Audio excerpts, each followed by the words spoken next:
O Senhor esteja convosco. Ele está no meio de nós. Proclamação do Evangelho de Jesus Cristo, segundo São Lucas. Glória a vós, Senhor. Naquele tempo, Jesus viu um cobrador de impostos chamado Levi, sentado na coletoria. Jesus lhe disse: "Segue-me." Levi deixou tudo, levantou-se e o seguiu. Depois Levi preparou em casa um grande banquete para Jesus. Estava aí grande número de cobradores de impostos e outras pessoas sentadas à mesa com eles. Os fariseus e seus mestres da lei murmuravam e diziam aos discípulos de Jesus: "Por que vós comeis e bebeis como cobradores de impostos e como os pecadores?" Jesus respondeu: "Os que são sadios não precisam de médico, mas sim os que estão doentes. Eu não vim chamar os justos, mas sim os pecadores para a conversão." Palavra da salvação. Glória a vós, Senhor. Ensinai-me os vossos caminhos, e na vossa verdade andarei. Ensinai-me os vossos caminhos, e na vossa verdade andarei.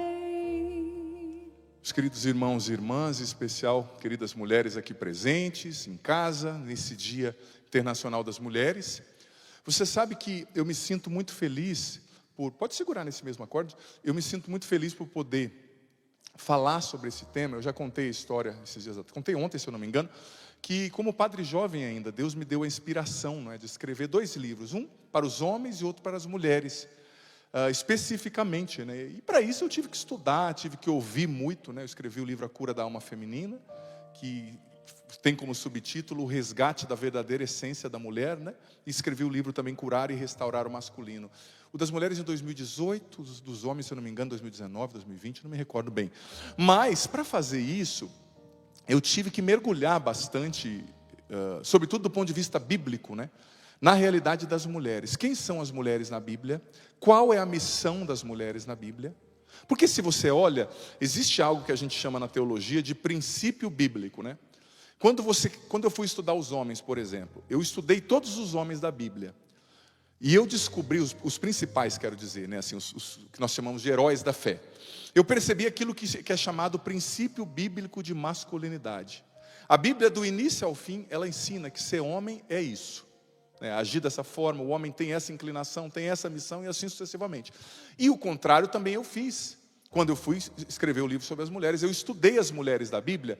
Estudar é uma maneira de dizer que eu me aprofundei, eu li e entendi que a Bíblia revela alguns princípios bíblicos de feminilidade. A Bíblia ensina o que é ser mulher, qual é a essência da mulher. E eu escrevi no livro A Cura da Alma Feminina que existem 8 dons especiais, eu não vou falar sobre todos hoje, né? Mas lá cada capítulo descreve um dom, dons que estão delineados na natureza da mulher e que biblicamente Deus colocou em cada mulher ao criá-la, não é? Ali eu falei do dom da intercessão, eu falei o dom da educação, eu falei da resiliência feminina, eu falei, eu não vou falar todos agora porque não é o foco, né? Mas eu falei sobre a sensibilidade feminina, sobre a multifuncionalidade. São coisas que muita gente pode falar assim: padre, mas isso é clichê cultural, né? Por exemplo, quando se fala assim, a mulher faz mais coisas que o homem, né? A gente fala isso. As mulheres que estão aqui concordam, sim ou não? Nossa, homens, eu achei que o sim ia ser tímido. Quem está em casa acho que não conseguiu ouvir porque não está microfonado aqui o povo, né? Gente, a resposta foi assim: sim, né, para quem está em casa. Mas você sabe que antigamente, né, o povo é tão... Eu vou falar um pouco disso, dessa cultura que desconstrói o feminino. Eu vou tentar falar aqui se der tempo, né? Mas as pessoas falavam, não, isso é preconceito com a mulher. Não é preconceito. Eu fui estudar e percebi que isso é verdade.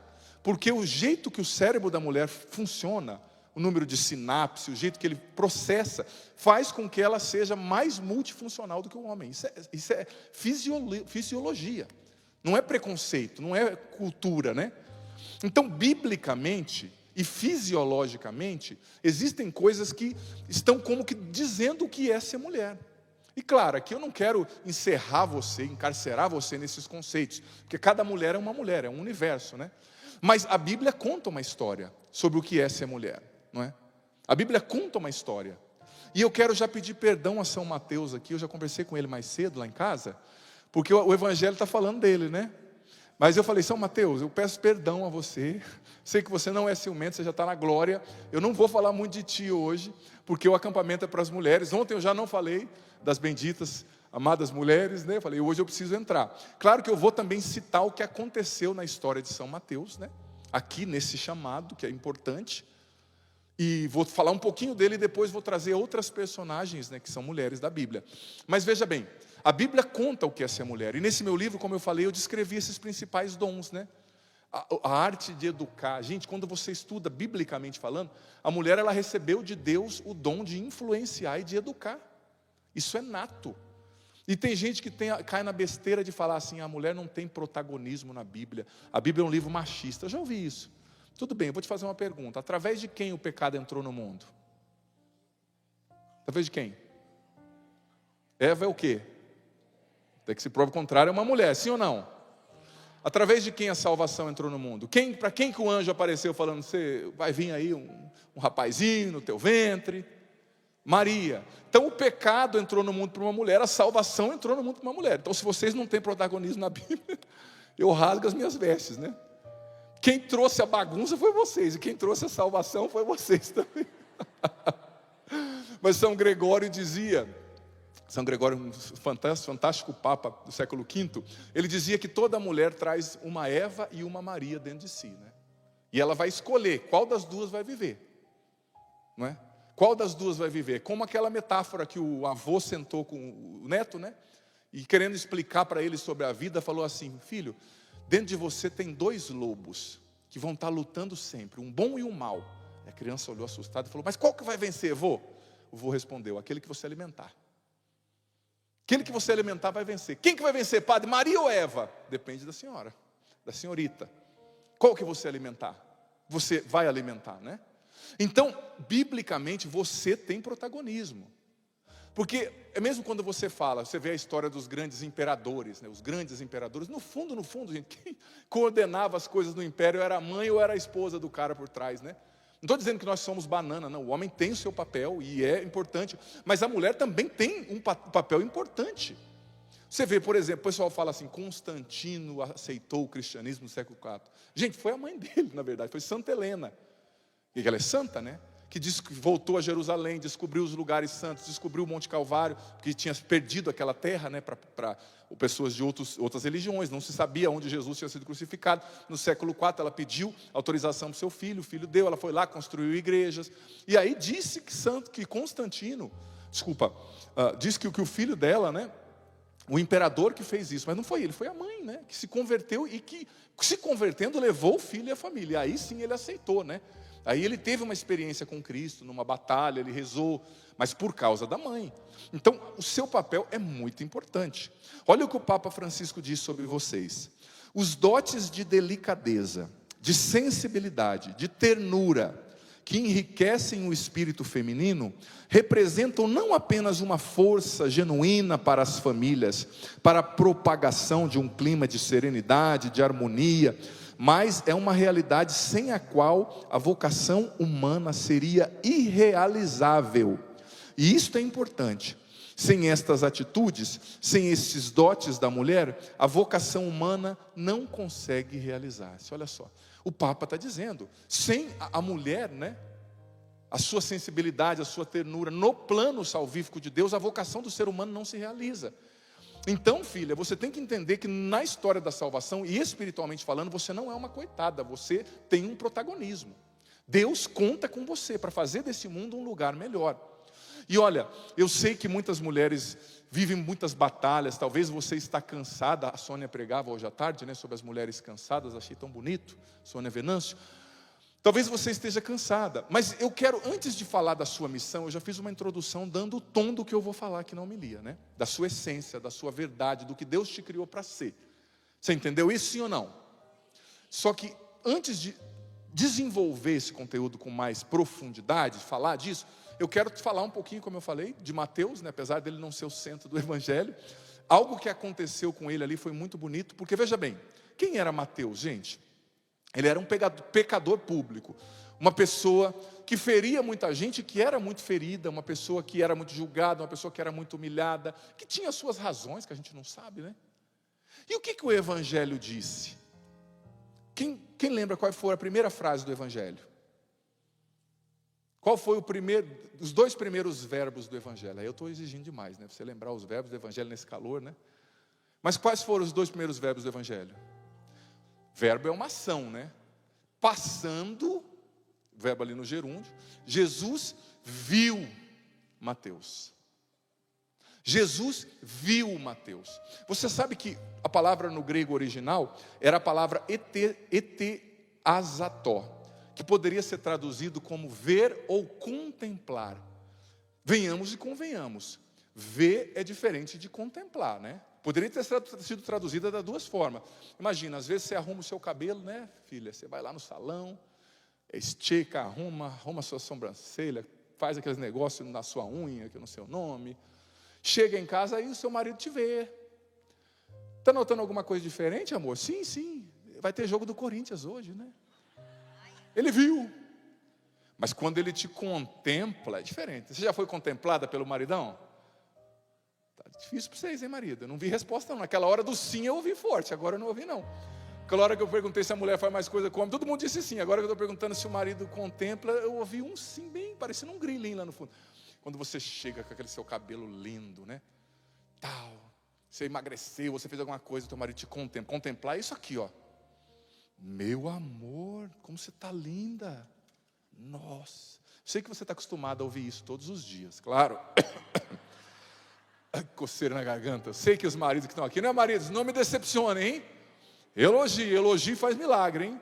Elogio, esse dia eu estava no aeroporto, gente, fora do Brasil, tinha perdido o voo, e passou a minha hora, e eu estava errado, e a companhia não tinha mais voo, e uma mulher brava, com a cara de brava, falando outra língua. Eu olhei para ela no final e falei assim: nossa, suas unhas estão tão bonitas. Ela abriu um sorriso na hora e me deu um voo para eu ir embora. Claro que eu não fiz na propósito, né? Ela nem sabia que eu era padre, não sei se era católico não, mas eu fiz um elogio. E a unha dela estava bonita, mas eu não sei dizer o que era, meio colado, umas coisas assim, com umas borboletinhas na unha, sei lá como é que chama. Como é que chama isso? Sei lá. Enfim, o elogio transforma, né? Elogio, suas unhas estão bonitas. Ela, peraí que eu vou dar uma olhada. Não tem com essa companhia, mas tem uma outra que é parceira. Eu vou encaixar o senhor. Eu falei, claro, unhas lindas. Falei, se eu soubesse antes, eu tinha elogiado o cabelo. Mas seria mentira, o cabelo dela não estava aquelas coisas não. A unha tinha borboletinha, o cabelo tinha minhoca, parecia. Enfim, voltando ao assunto. Jesus, o teu marido, quando ele te contempla, é diferente. Você que namora, já foi contemplada pelo namorado? E eu não estou falando só dessas coisas que você está pensando aí não, viu, rapaz? Que tem uns rapazes que só tem coisa que eu não vou falar na cabeça, porque tem criança aqui. Na missa. Não contemplar não é só olhar o corpo, não. É contemplar, é ver por dentro, é olhar, falar, nossa, essa é a mulher que eu escolhi. Nossa, é a minha família. Jesus, quando o verbo poderia eteseató, né? Eteazató, poderia ser traduzido como contemplar, quer dizer que Jesus parou. E ele não só olhou o pecador, cobrador de impostos, ele verdadeiramente fitou os olhos. Claro, eu trouxe o exemplo entre marido e mulher, porque eu estou vendo muitos esposos e esposas, mas o jeito de Jesus contemplar, Mateus foi diferente. Imagina Deus contemplando você. Que loucura isso, não é? Não somos nós que temos que contemplar Deus na adoração? Olha como Deus é humilde, olha como Ele inverte os papéis. E gente, onde Jesus andava tinha confusão, tinha multidão, tinha furdunço. Você acha que Jesus estava tranquilo? sabe, fazendo uma live na hora que ele encontrou Mateus. Não, tinha uma multidão do lado dele, gente falando: me cura, Jesus, oh Jesus, filho de Davi, tem compaixão de mim. Ele, no meio desse furdúncio, ele contemplou Mateus. E depois de contemplar, o que ele fez? Outro verbo do evangelho. O que ele fez, criatura? Ele falou, ele chamou. A palavra vocação do latim quer dizer, vem do verbo vocare, que se chama chamar, que quer dizer chamar, né? Jesus curou Mateus olhando para ele, contemplando-o. Imagina o olhar de Jesus, quão profundo que não é. Mas Jesus também curou Mateus com a força da sua palavra. Mateus tinha perdido o seu Deus, tinha perdido a sua fé, tinha perdido a sua dignidade, mas um olhar e uma palavra de Jesus restituíram tudo isso em Mateus de uma só vez, uma paulada só. E por que eu estou dizendo isso? Como eu disse, o centro da homilia não é Mateus, mas eu estou dizendo isso para dizer que da mesma forma que Jesus olhou para Mateus naquele dia, contemplou Mateus naquele dia, filha, hoje Ele está contemplando você. Você que está aqui, você que está em casa, Ele está olhando você. Mas padre, eu sou tão pecadora, padre, eu estou tão distante, padre, eu fiz umas escolhas ruins, padre, eu saí com quem não devia. Gente, e Mateus, ele estava perfeito, né? Quando Jesus olhou para ele, estava? Ele era um modelo, né? Não, Jesus olhou para ele, contemplou-o na realidade na qual ele estava, na sua verdade, e contemplando-o, Jesus proferiu uma palavra, e pela força da palavra, Mateus foi ressuscitado. Ele recebeu uma nova identidade automaticamente, e começou a seguir Jesus. E veja bem, tem muita gente que usa essa passagem de forma errada, dizendo assim: ai padre, Jesus chama os pecadores, então a gente tem que acolher os pecadores. Mas para que Jesus chama os pecadores? Para que eles deixem de ser pecadores e sigam Jesus. Ele não chama para que eles continuem no pecado, né? Mas enfim, Mateus foi olhado, contemplado, e hoje você, filha, que está aqui, está sendo contemplada por Jesus. Está sendo olhada por dentro. E o olhar de Jesus, Ele não vê só a casca.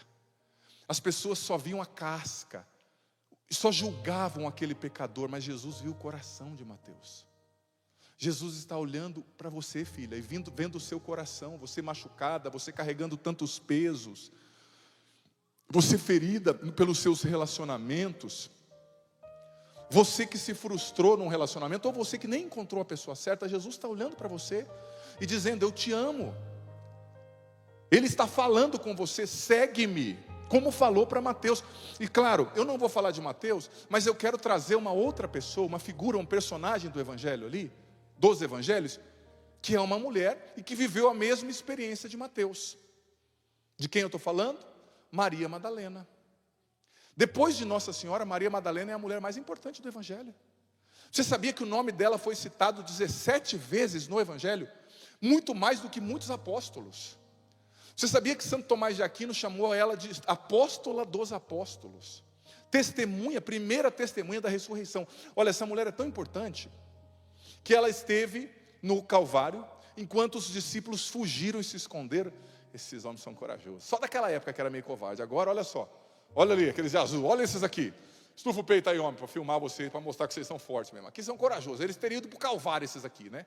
Mas os da época de Jesus se esconderam. Quem estava lá? Aliás, João estava lá, né? João não se escondeu. O apóstolo João ficou aos pés da cruz.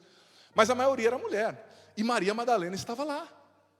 Depois, o evangelho diz, quando José de Arimateia comprou um campo, ungiu o corpo de Jesus e foi enterrá-lo naquele túmulo novo, quem que estava com José de Arimateia? Maria Madalena. No domingo cedo, era o primeiro dia da semana dos judeus, quem que apareceu primeiro lá no túmulo de madrugada e viu o túmulo vazio? Quem? Maria Madalena. Aí ela foi falar para os discípulos, e João e Pedro vieram conferir o túmulo vazio. A quem que Jesus apareceu ali naquele jardim do túmulo? E que ela perguntou: você é o jardineiro, onde você colocou o corpo dele? A quem que Jesus apareceu? A Maria Madalena. E ele chamou pelo nome, Maria. E ela disse: Rabuni, que quer dizer mestre. Então, gente, essa mulher é importante. E existem livros apócrifos, né? Tem livro apócrifo, é um livro histórico da época, mas que não está no cânon da Bíblia, né? Tem o Evangelho de Maria Madalena, que é um livro apócrifo. Ela é uma mulher muito importante, mas veja bem, você sabe que na história muitas vezes disseram que ela era prostituta. Você já ouviu essa história? Sim ou não? E teologicamente já foi provado que isso não é verdade. Ela não era prostituta. Uma vez no século V, São Gregório, que é uma bênção, se equivocou e falou que ela era uma prostituta. E depois que uma pessoa fala, o negócio vai espalhando, né? Mas já se provou que ela não era prostituta. Mas venhamos e convenhamos. O que o Evangelho fala dela? Que ela era possuída por quantos demônios? 7 demônios. E na Bíblia o número 7 é o número da plenitude. Ou seja, ela era possuída por toda espécie de mal. Tudo bem, padre, ela não era prostituta, mas ela devia ter uma vida bem tranquila, né? Nenhum problema para ser possuída por 7 demônios, né? O que você acha? Ela poderia não ser prostituta, mas essa mulher tinha uma vida complicada. Como que esses demônios entraram lá? Por quê? Eu aprendi com o padre Rufus, aquele grande exorcista que veio pregar tantas vezes na Canção Nova, falecido já, que sempre quando há uma possessão, uma infestação diabólica, uma obsessão diabólica, existe uma brecha, né, pela qual aquele mal entra. Às vezes é um pecado grave da pessoa, às vezes é um abuso que a pessoa sofreu, às vezes é uma ferida, mágoa profunda, às vezes é uma consagração que alguém fez, invocando o Espírito sobre ela. Gente, essa mulher tinha uma história difícil. Não é todo dia que a gente vê uma jovenzinha chegando assim: ô padre, eu estou com 7 demônios, vem fazer uma oração aqui por mim. Você vê assim todo dia? Tem alguém lá na sua família que tem esse problema? Alguém na tua igreja? Alguém no teu trabalho? Gente, essa mulher, o Evangelho não diz, mas ela viveu situações muito difíceis. E sobretudo quem já fez uma oração de libertação, eu já participei, já rezei, mesmo não sendo exorcista, já ajudei padres exorcistas. E já tive que atender algumas vezes, porque quando acontece, você está no lugar, você é o único padre, você tem que dar os primeiros socorros, digamos assim, né? É muito humilhante, é muito sofrido para a pessoa. É muito sofrido. Então essa mulher era uma mulher sofrida, era uma mulher perdida.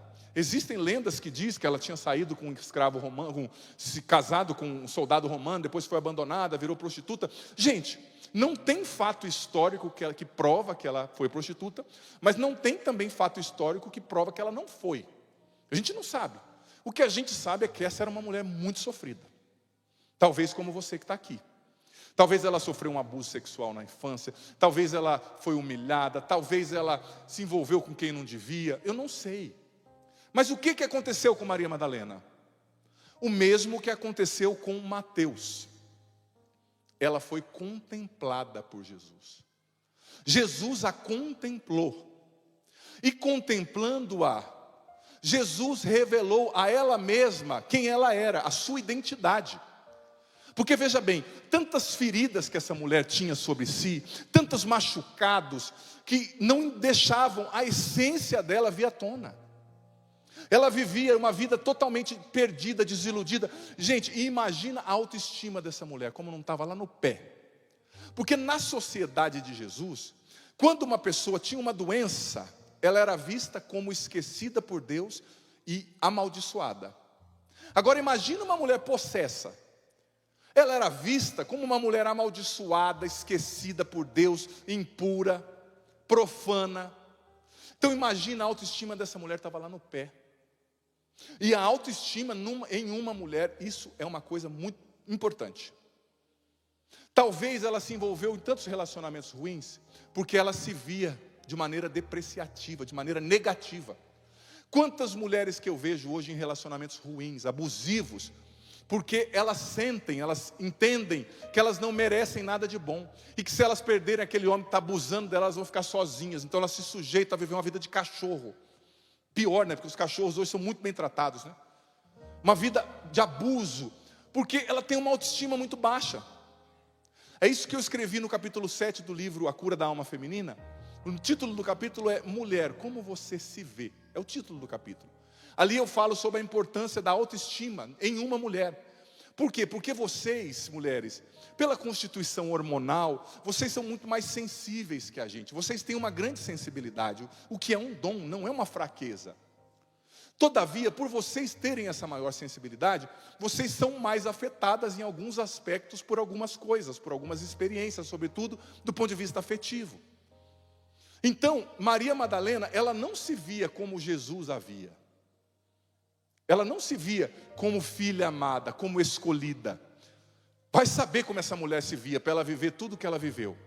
Vai saber quais eram as experiências. Mas quando Jesus a olhou, a contemplou, tudo mudou, gente. Ela se tornou essa bênção que ela é. Que ela se tornou para a igreja de todos os tempos. Tem uma festa litúrgica anual na qual nós celebramos Maria Madalena, Santa Maria Madalena. Mas eu retomo o que eu estava dizendo. Como que não estava a autoestima dessa mulher?